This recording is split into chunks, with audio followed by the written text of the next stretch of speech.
The Meritocratic Church.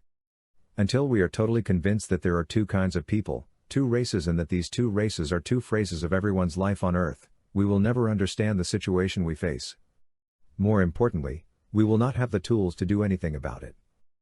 When the Bible says we fight principalities and powers and spiritual wickedness in the highest of places, it speaks of us. It speaks of idols. We are fighting our other self. If we are mature, we fight the child in us. If we are spiritually immature, we fight against maturity. In many ways, we live in a dual reality: the flesh fights the spirit, and the spirit fights the flesh. The war is in us, but it is external to us. If we fight our flesh and our flesh fights us, our own bodies are joined with many others. These all join in the war against the spirit and the mature church. This is the Meritocratic Church. The immature church of the flesh is everything this world has, besides the Meritocratic Church. The Meritocratic Church is not a visible church. If it is visible in civilization. Therefore, the Meritocratic Church is a significant presence in the West, and unused in the East. The Meritocratic Church has a positive and negative aspect. In the positive phase, we specialize and add value to the earth.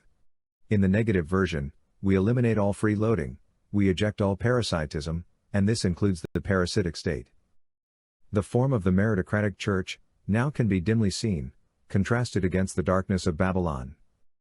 The Meritocratic Church is found anywhere love is expressed. Church, in the mature state, is found where people come together to help other people. It is found in the unselfish love of one person giving themselves to make someone feel loved and of value. The church of the immature is found in greed and selfishness, and in all places where the limits of a person's help is defined by what is in it for them. The Meritocratic Church is a meta-charity, a charity that encompasses all humanity in the spiritual sense. Charity is found in those times and places where our humanity rises to the top. Charity is found where men help animals in need. It is found where men run into danger because there are lives that are in danger that need to be saved. Charity does not put the lives of others in danger to achieve a political end or propaganda point. This is where the charity of man leaves behind the charity of love. The charity of love is not negative or even a zero-sum game, where helping one means harming or lessening another. Love lifts up. In many ways, charity must be expressed through the church. If all we do is transfer wealth from one part of the church to the other, are we really doing charity? How is robbing Peter to pay Paul a charitable act? All we are doing is looking at one side of the equation. The same goes for sin. What is sin if all it is something people object to? People object to everything, and there are people who defend everything. The war against sin becomes nothing more than a fight to see who can cause the most harm to the other side. Morality and charity require a mediator. This is the role of the church. We do not do charity if we reduce the value of the church. This can be ascertained by normal accounting methods. Charity is not about enabling people to destroy or desecrate the church. Charity builds up the church. The church is built up in a very specific way. Every nuance matters to God. We are the church, and to build up the church, we have to build up each other. This might seem as if it is a general comment, but it contains a lot of implications. If we are the church, we have to build up each other. This goes back to charity not being a hindrance to the church. This might appear to be much of a problem, but we are thinking the immature thoughts of an immature Christian. The spiritually immature see the church as nothing more than an institution.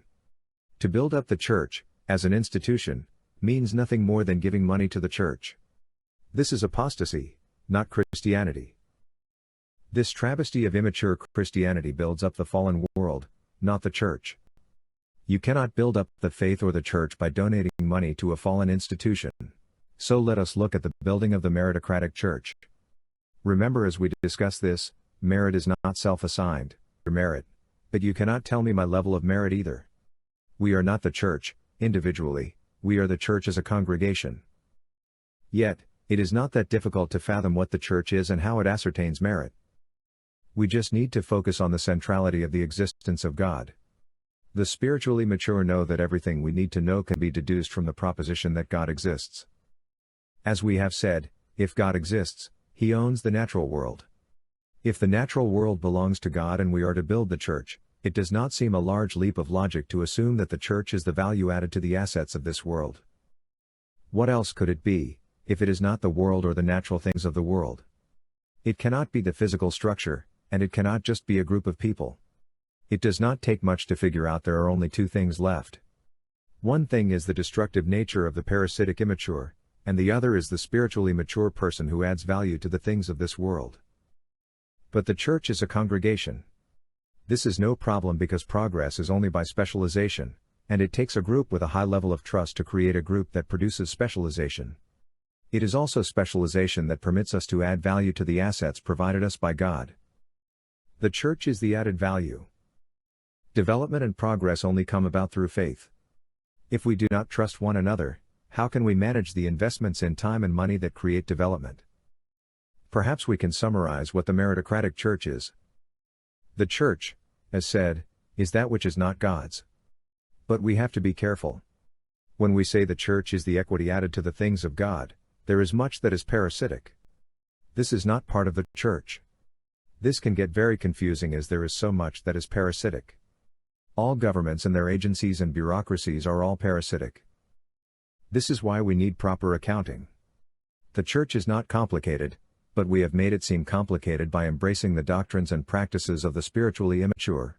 Generally speaking, the church must stop all freeloading and parasitism. We need to ensure everyone who works get the full reward of his or labor. This must be done by the church, but we need a mature church. The church as a subject of the state cannot operate at this level.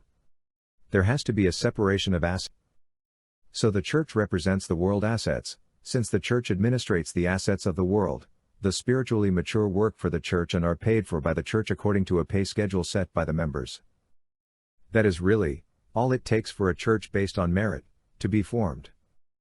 This can be done in stages, with the cooperation of the Meritocratic Party. Commercial assets are assigned to the church or transferred to the church. The church is the manifestation of God on earth. It holds the earth in trust. This trust is represented by 12 councils, each over an economic sector. The congregation works for the church in terms of the 12 sectors. Everyone who works gets paid. Those who do not work, do not get paid. The church is the vehicle through which this is made possible. The church is not to be something that makes the state more stable. It is not the job of the church to prop up the state. It is the job of the church to help bring people into a state of spiritual maturity. This is what gives us merit.